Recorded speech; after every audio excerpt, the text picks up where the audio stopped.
날 위하여 예수 간구하시네.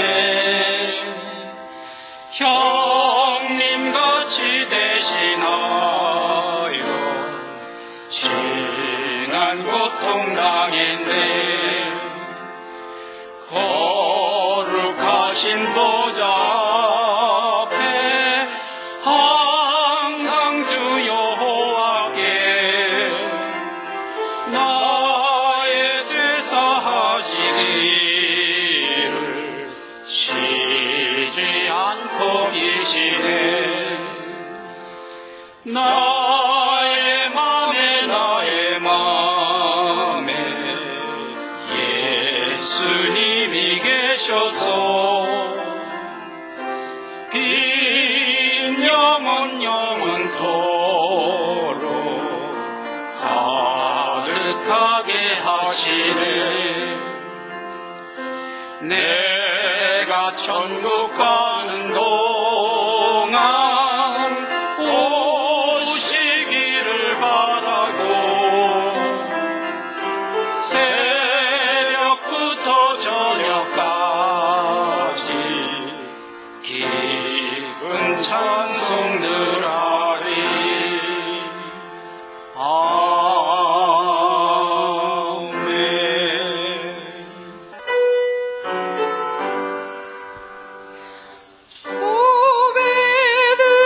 오베들레헴 작은 곳 너 잠들었느냐.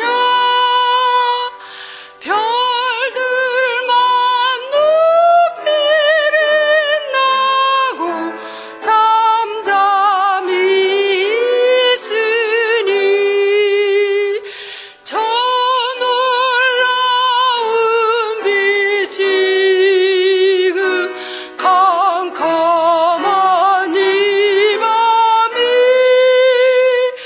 온 하늘들을 비춘 줄 어찌 모르나. 오 놀라우신 하나님 큰 선물 주시니 주 믿는 사람 마음에 큰 은혜이도다.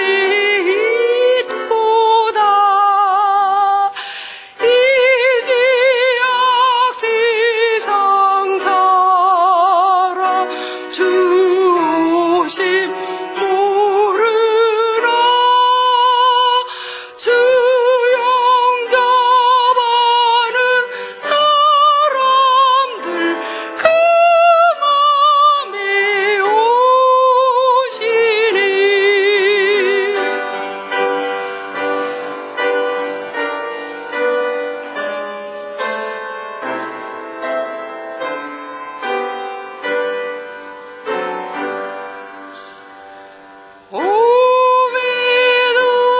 오베들레헴 예수님 네 맘에 오셔서 네 죄를 모두 사하고 줄 함께 하소서. 저 천사들의 소식 나 기뻐 들으니 오 임마누엘 예수님 내 맘에 오소서.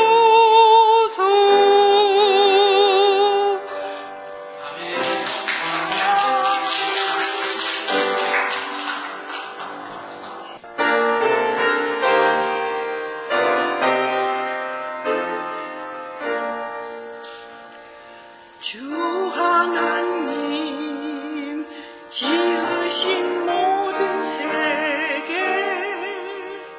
내 마음속에 그리워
십자가에 돌아가신 우리의 죄를 대속하셨네. 주님의 높고 위대하심을 내 영혼이 찬양하네. 주님의 높고 위대하심을 내 영혼이 찬양하네.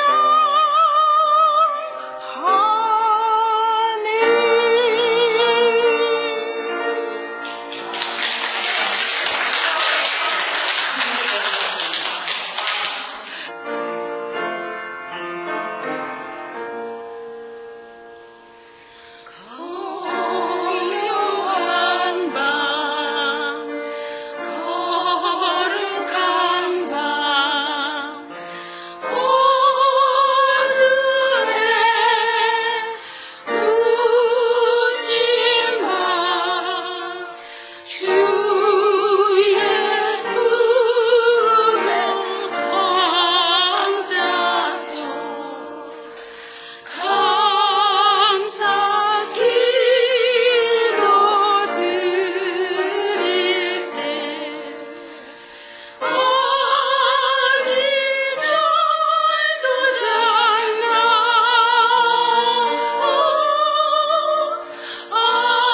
아기 잘도 잔다.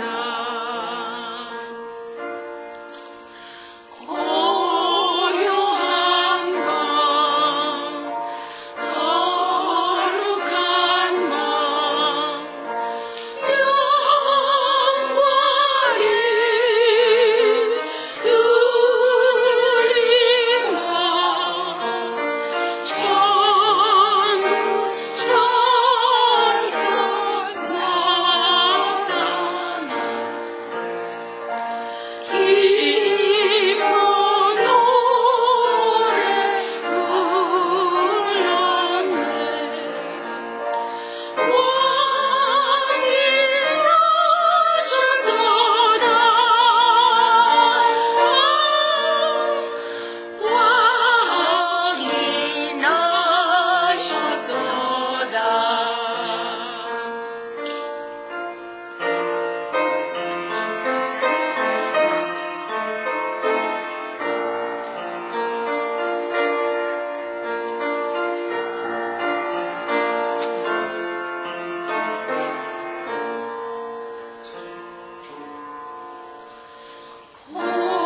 고요한 밤, 거룩한 밤, 주 예수 나신 날, 그의 얼굴 광채가 세상 의지 되셨네. 왕이 나셨도다.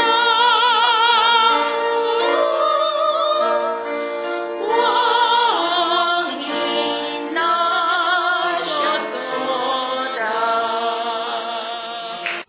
오늘 증거할 성탄 예배 본문 말씀을 봉독하도록 하겠습니다.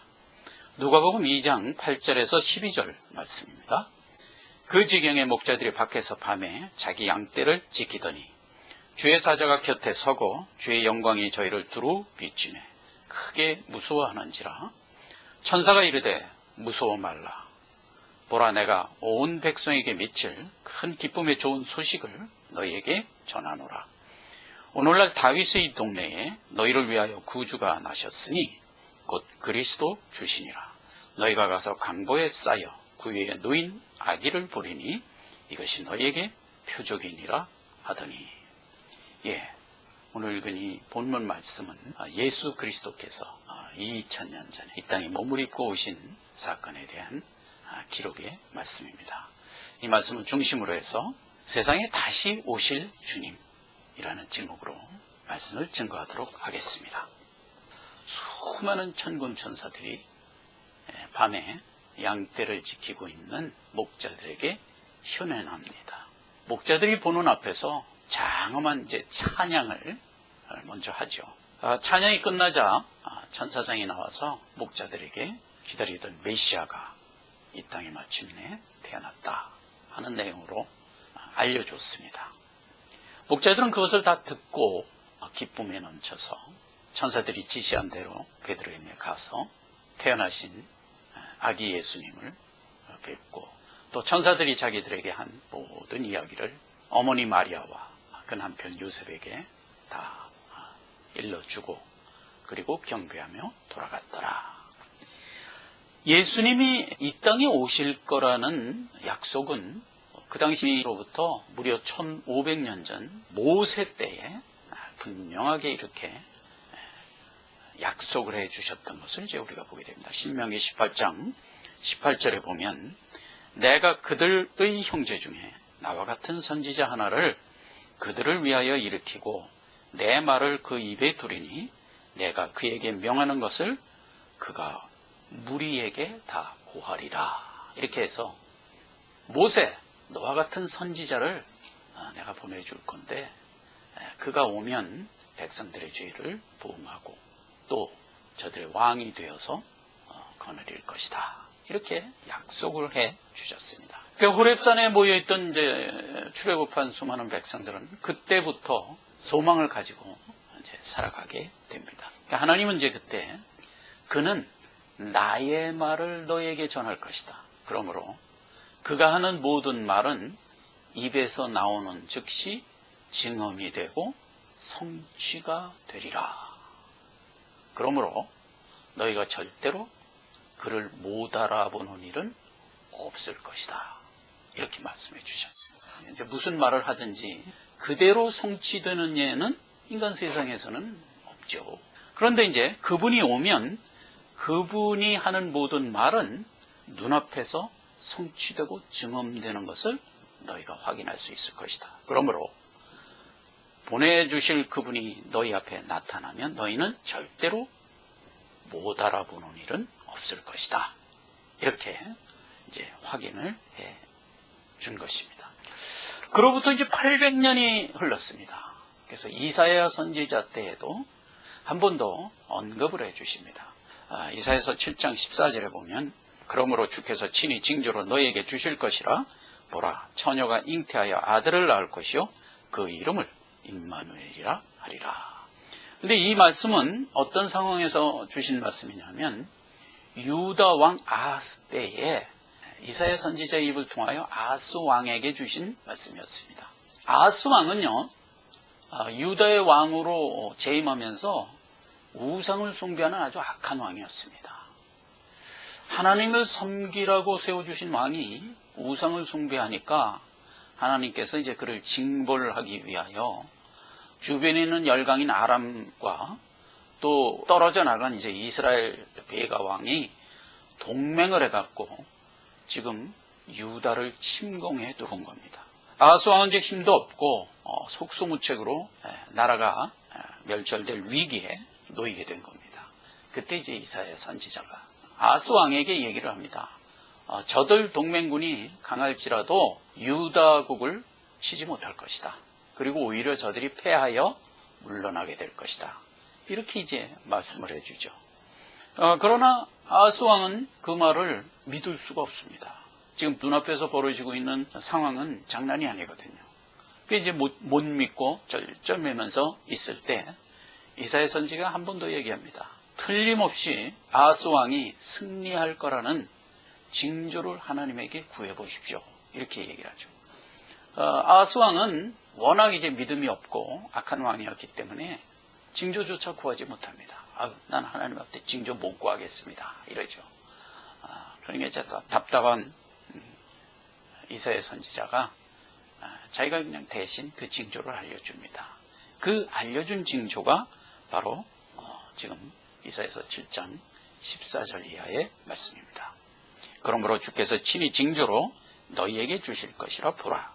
처녀가 잉태하여 아들을 낳을 것이요 그 이름을 임마누엘이라 하리라.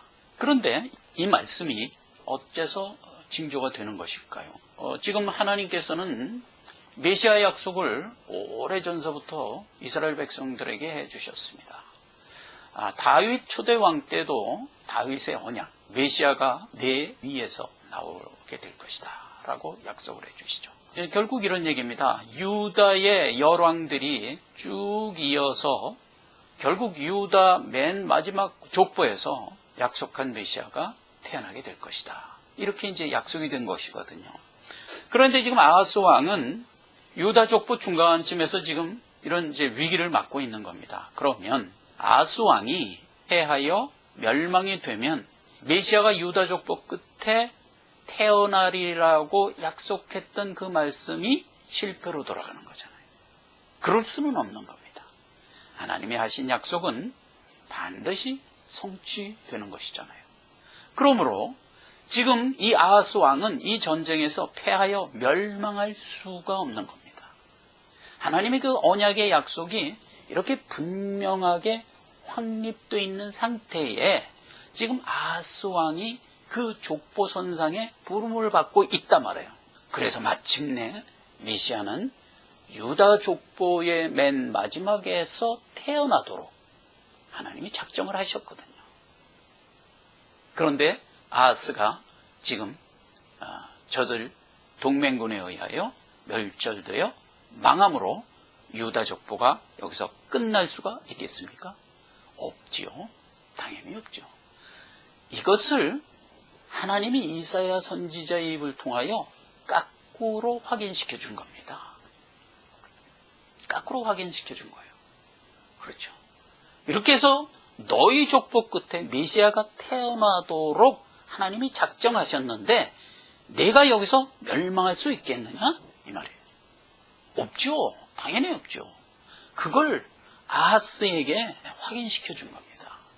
이제 그런 식으로 메시아가 분명히 이 땅에 오실 거라는 얘기를 다시 한번 확증해 준 내용이죠.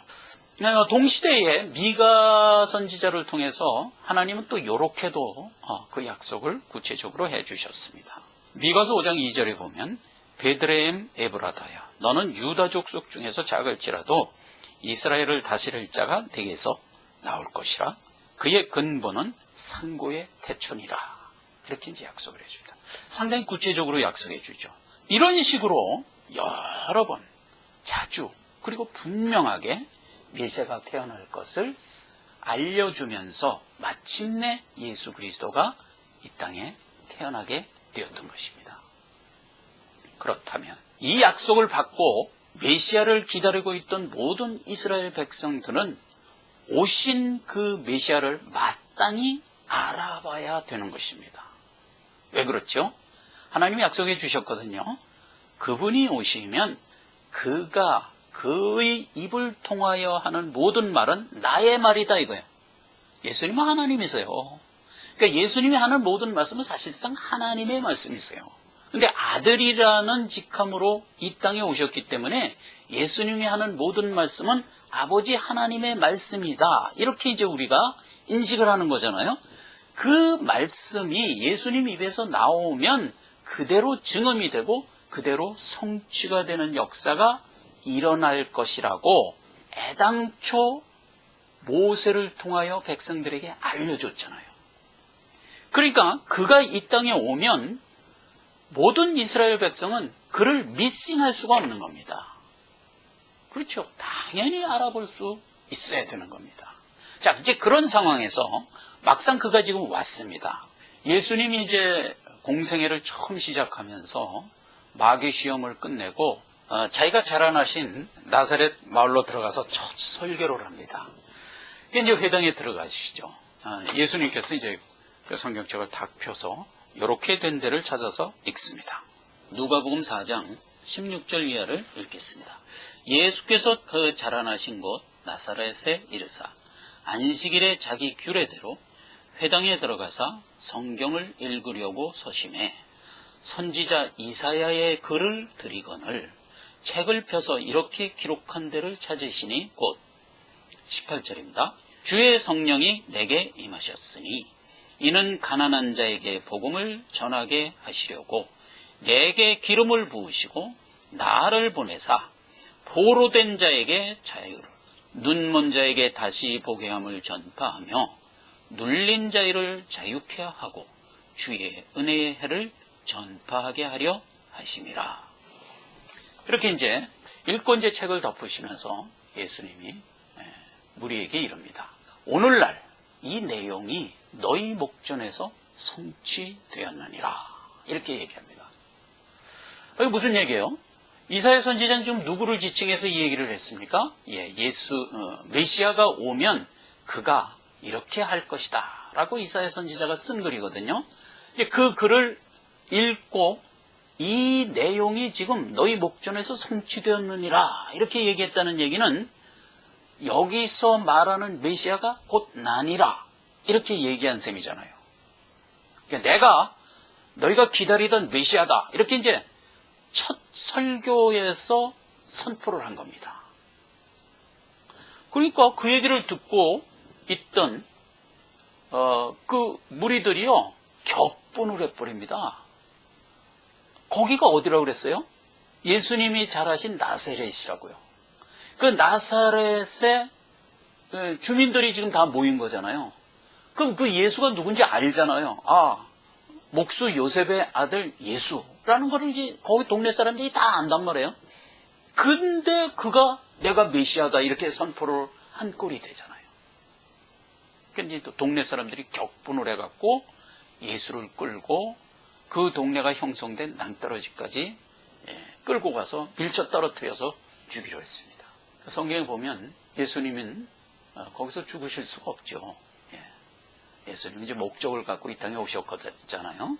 그러니까 공생의 3년을 다 마치시고 십자가에 못 박혀 죽으심으로 자기 백성의 죄를 다 사하시고 승천하시도록 하나님 작정하고 이 땅에 오신 분이단 말이에요. 거기서 첫 설교에서 이렇게 붙들려서 죽으실 수가 없는 분이죠. 그러니까 이제 그 사람들의 손을 피하여 나가시니라 이렇게 기록되고 있습니다. 당연히 하나님이시니까 어떻게 피하여 나갔을 거라는 것을 우리가 뭐 따질 필요는 없습니다. 예수님은 이 땅에 오셔서 스스로 죽을 권세도 있고 스스로 살아날 권세도 있다고 그랬어요. 그렇죠? 누구의 손에 의하여 의도 없이 죽으실 수가 없는 분이세요. 하나님이시잖아요. 그렇죠? 그래서 이제 예수님이 첫 설교에서 그런 봉변을 당하고 이제 빠져나갔습니다.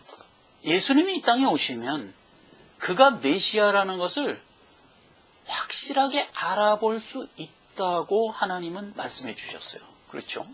그가 하는 모든 말은 그대로 성취되므로 백성들이 보고 저분이 보내주신 그 메시아구나 하고 바로 알아봐야 되는 것이었잖아요. 그런데 지금 첫 설교에서 예수님을 죽이려 했어요. 그러니까 결국은 못 알아본 거죠. 그러나 예수님은 공생의 3년을 사시면서 자기 백성을 구원하러 이 땅에 오셨잖아요. 그러므로 자기 백성들이 병들어 있으면 그 병을 고쳐주셨고 소경이 되어 있으면 그 소경을 눈을 떠서 보게 해주셨고 중풍병자들은 또 낫게 해주셨고 심지어 죽은 자들은 살려주시고 이러면서 자기 백성들을 구원해 내시는 일을 공생의 3년 내내 하고 다니셨습니다. 그러므로 약속된 메시아라는 사실을 틀림없이 알아봐야 마땅했습니다. 그런데 극히 소수만 예수를 알아보았어요. 그리고 대부분의 이스라엘 백성들은 예수님을 알아보지 못하고 결국 예수님을 붙들어서 죄로 정하여 십자가에 못 박아 죽여버리고 말았단 말이죠. 이것이 초림한 예수님과 그를 맞이하는 이스라엘 백성 간의 일반적인 모습이었단 말이죠. 예수님의 행적을 통하여 바로 알아볼 수 있도록 역사하셨음에도 불구하고 또 그걸 미리 알려줬음에도 불구하고 사람들은 그 약속을 대부분 믿지 않았단 말이죠. 극히 소수 몇몇 명 약속의 내용을 믿고 예수님이 오시자 알아보는 역사가 일어났어요.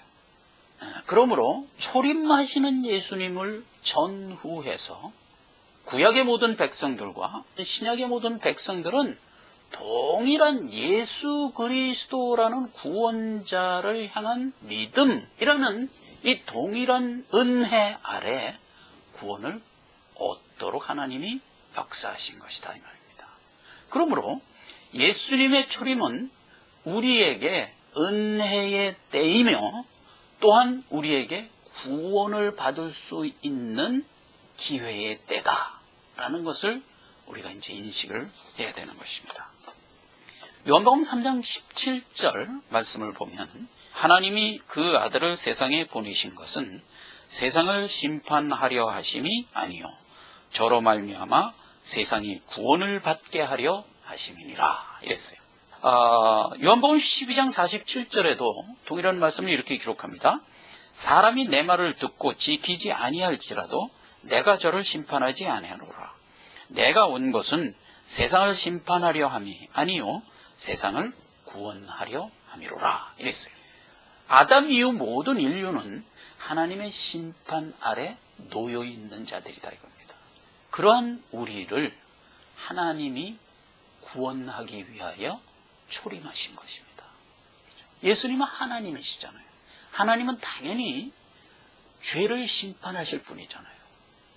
그런데 오늘날 우리가 살아가고 있는 이 때가 언제입니까? 예수님의 은혜가 아직도 지속되고 있는 때에 우리가 살고 있습니다. 즉 초림의 은혜, 예수 그리스도가 이 땅에 오심으로 인하여 얻게 된 구원의 때를 우리가 지금 누리고 있는 겁니다. 고린도서 6장 2절은 그 말씀을 이렇게 기록하고 있습니다.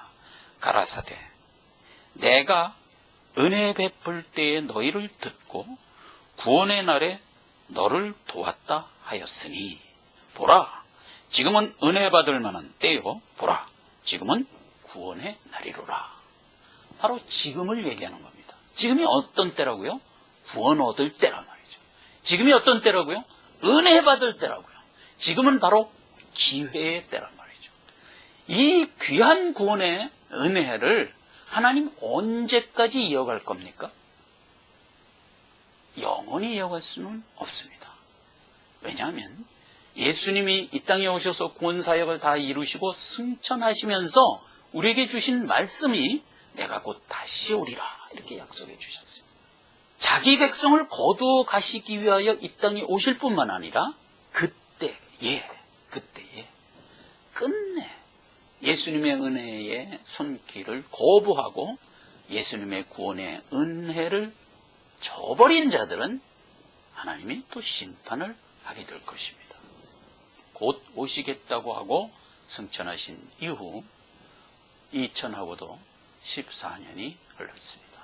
오랜 시간 딜레이 되고 있는 것을 우리가 보면서 예수님이 하신 약속은 허탄한 약속인가? 이렇게 생각해야 되겠습니까?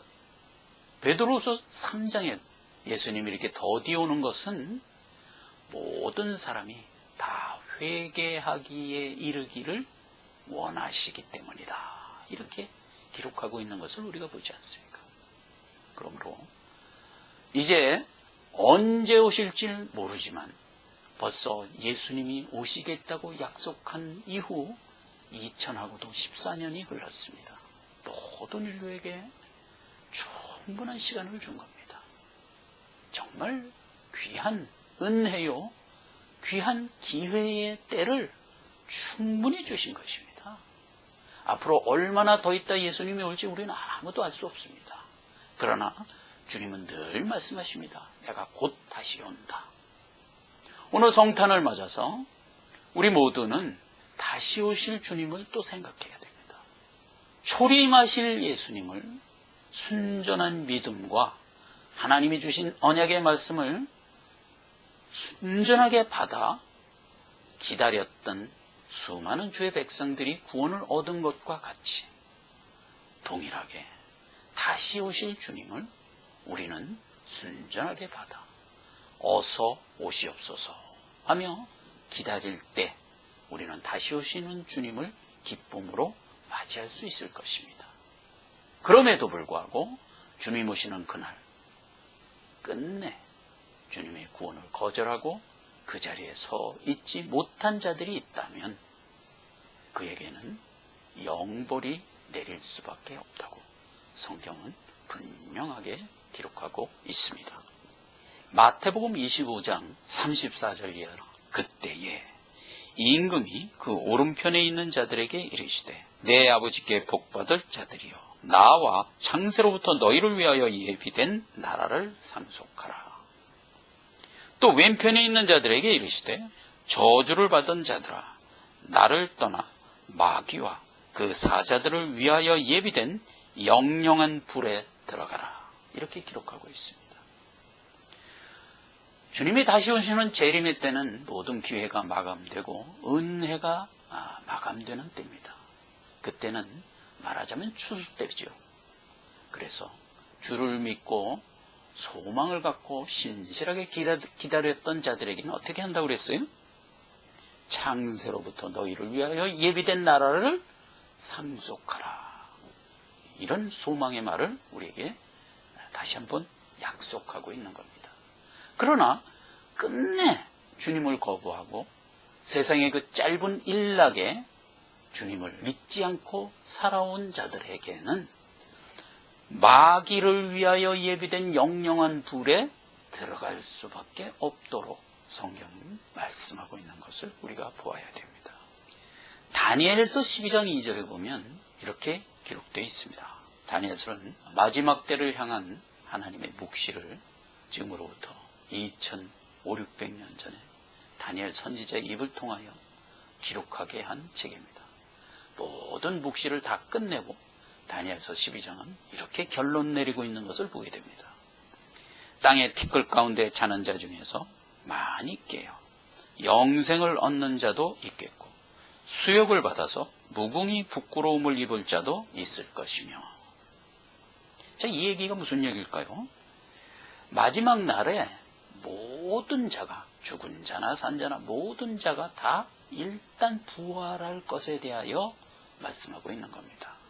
요한복음 5장 29절에 보면 마지막 날 심판에 대해서 이렇게 정의하고 있는 것을 우리가 익히 알고 있지 않습니까?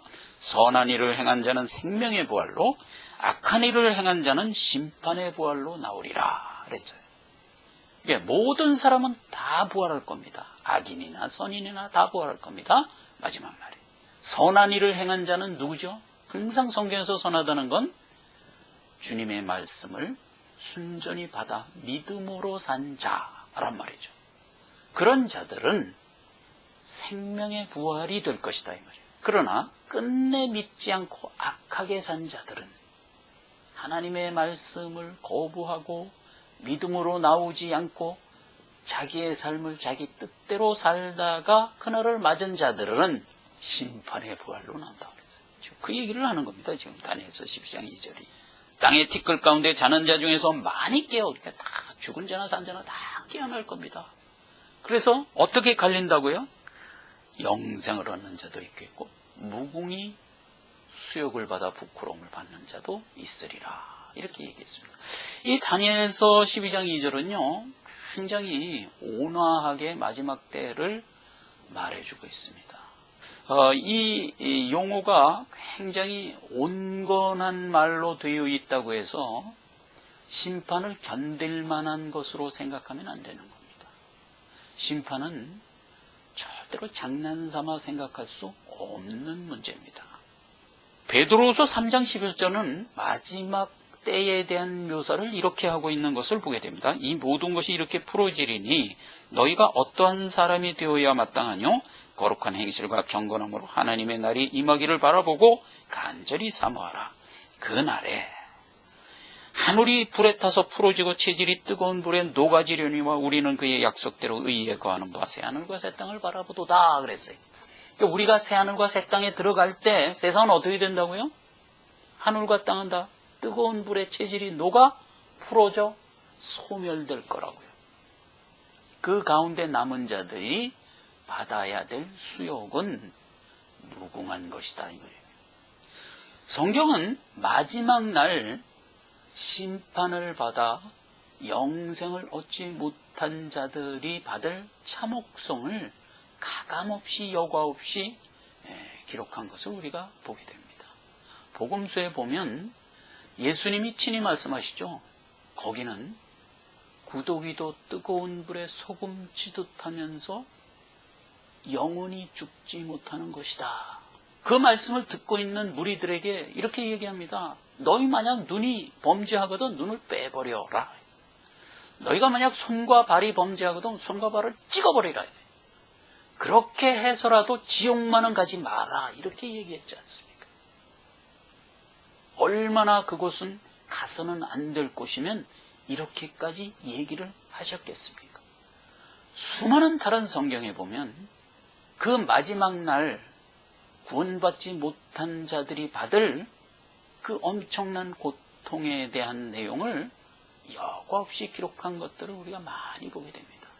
스가랴서 14장 12절에도 아주 참혹하게 그 내용을 기록하고 있는 것을 우리가 보게 됩니다. 거지 나사로와 부자의 예에서도 거지 나사로가 죽어서 아브라함 품에 안겨 있고 부자는 하나님을 믿지 않고 연락하면서 살다가 결국 음부에 떨어져서 고통을 받고 있습니다.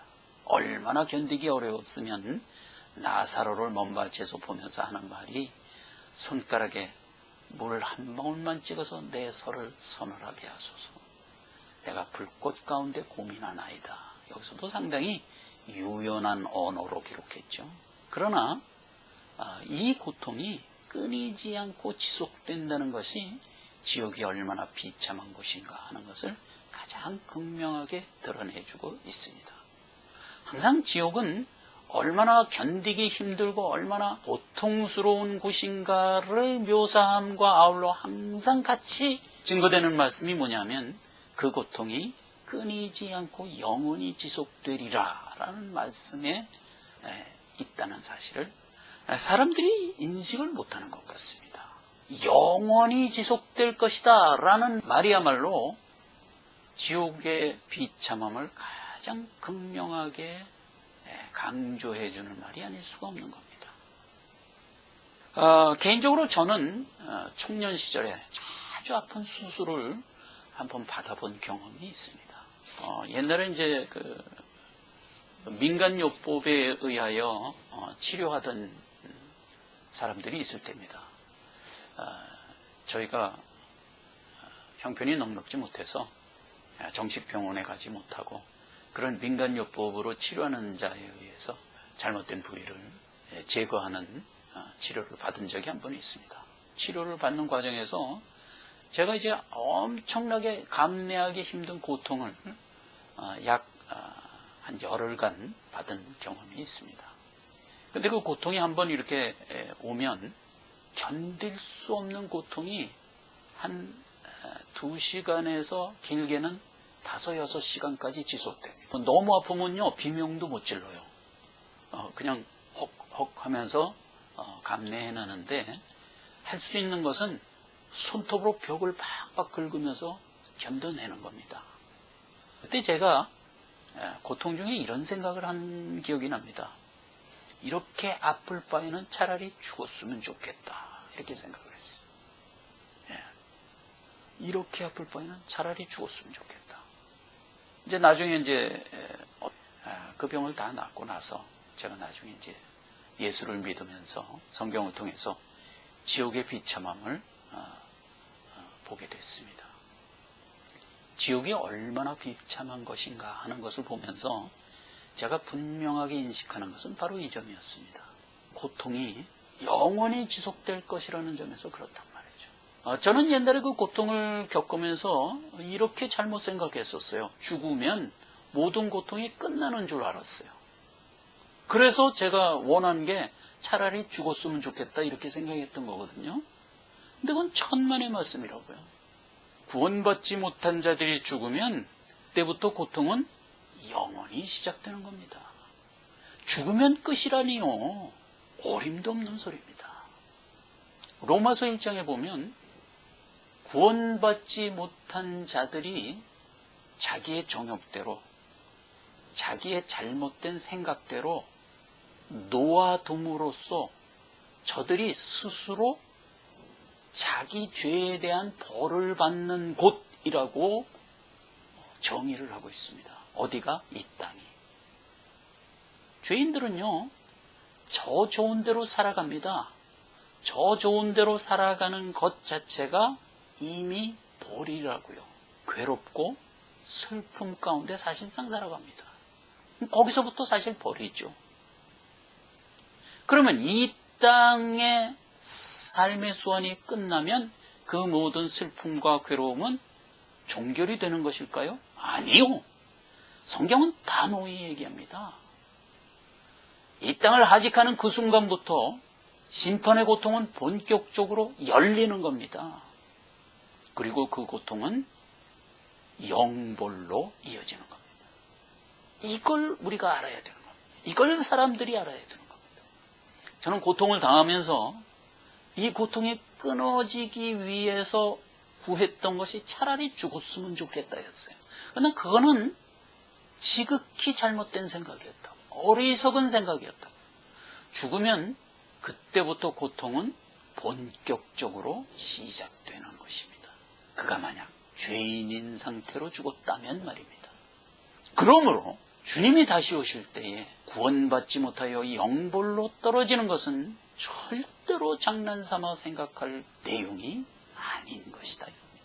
이 모든 내용을 성경을 통해서 보면서 우리는 기뻐해야 되는 겁니다. 지금은 이 모든 고통과 이 모든 심판에서 빠져나올 수 있는 아주 분명하고 확실한 기회의 때이기 때문에 그렇습니다. 누구나 값없이 구원받을 수 있는 때란 말입니다. 지금 하나님이 우리에게 베풀어 주신 그 은혜의 구원을 아멘으로 받아 나아가기만 하면 우리는 누구나 구원을 받을 수 있는 때란 말입니다. 무엇을 보면서 이 기쁜 구원의 은혜 속으로 들어갈 수 있습니까? 우리가 원래 죽을 수밖에 없는 죄인이었고 이대로라면 영벌을 받지 않을 수 없는 자들이라는 분명한 선언을 오면서 말입니다. 주님이 베풀어 주신 은혜를 값없이 내 손으로 잡을 수 있을 때 우리가 살고 있기 때문에 우리는 성경이 이 참혹한 모든 말씀들을 대하면서 우리는요 기뻐해야 되는 겁니다. 성자 예수님이 오셨습니다. 왜 오셨다고요?